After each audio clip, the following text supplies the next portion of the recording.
new. So now we're going to this famous Ueno street. What's it called, Jen? Ameya Yokocho. Ameya Yokocho. Famous Ueno street. It's kind of like the Takashita Dori street in Harajuku, but this is Ueno zone.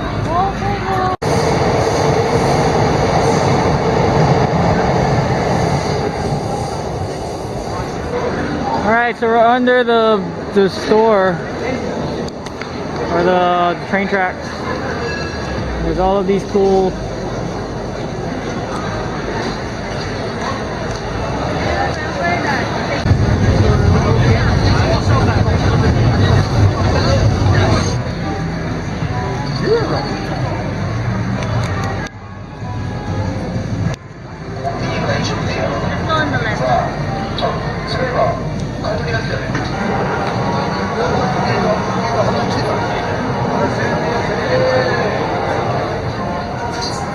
On the left.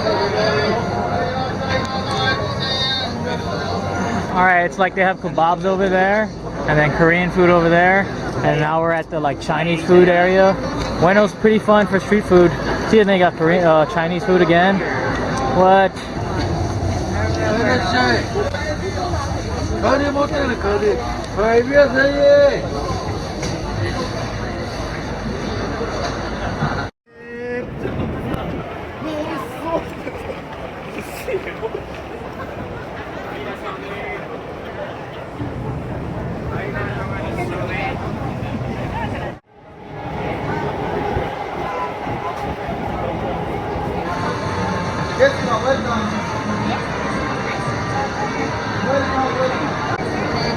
Get the fish one. Oh, taiyaki!